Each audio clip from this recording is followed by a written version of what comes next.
Como é que a gente faz isso, né? Nós temos uma engrenagem que tem que rodar.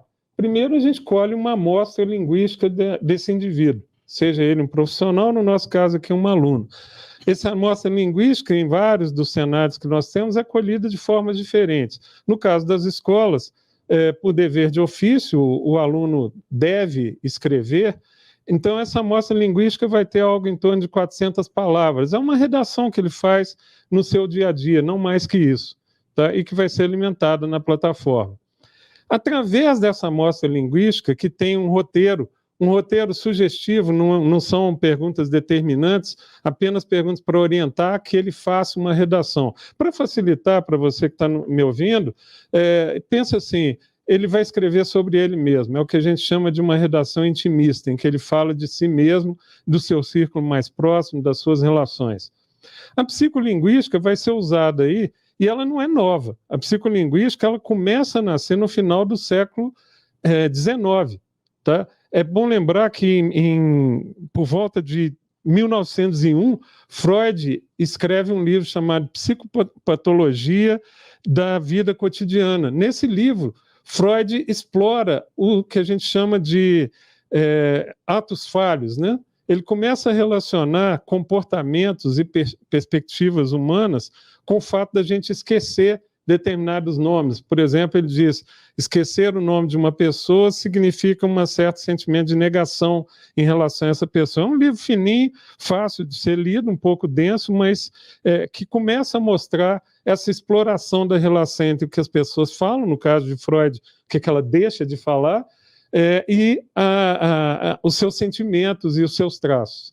E isso vai evoluir ao longo do século XX enormemente para se transformar no que a gente chama de psicolinguística, que basicamente nós nos expressamos, da forma como nós nos expressamos, essa forma carrega todo o nosso perfil socioemocional, né? Então, a ideia de que nós podemos traçar perfil socioemocional a partir de amostras linguísticas, né? E quando a gente faz isso, por volta de 1950, estou arredondando muitos números aqui, começa a crescer muito, começa a nascer a teoria psicométrica, o Big Five data aí da década de 50, 60, e de uma forma bastante sólida, porque desenvolvida em vários lugares do mundo ao mesmo tempo, por diferentes pesquisadores, e assim como outras teorias, ele visava classificar como que eu, você, a professora Lúlia, como é que nós podemos ser descritos segundo um conjunto de características socioemocionais. E uma vez que eu tenho essas características, no nosso caso são 3 teorias psicométricas, o Big Five, a teoria dos interesses, chamada Orvis, e a teoria VIA, que é uma teoria de valores, né? Essas 3 teorias juntas vão somar 67 características do indivíduo.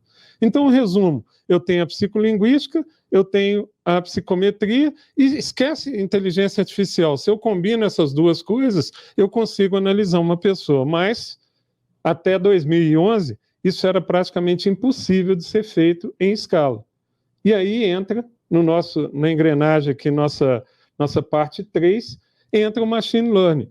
A inteligência artificial vai comparecer nesse processo para poder associar e fazer em segundos um trabalho que seria quase impossível de ser feito se analisado por um humano, né? Então entra a teoria do machine learning, que faz o trabalho de juntar a psicolinguística com a psicometria e produzir, então, essas características. Ora, quando eu produzo essas características, e aí vem a beleza, especialmente da teoria Big Five, não menos das outras, mas em particular dela, que é o volume de estudos científicos desenvolvidos no mundo inteiro para diversos aspectos da nossa existência, né? Então, liderar reúne a estudos de quais são os traços socioemocionais do Big Five que podem levar uma pessoa mais facilmente a liderar, a empreender, a vender, a auditar, a ter, enfim, a realizar diferentes ocupações na vida humana. E uma vez que eu tenho esses traços,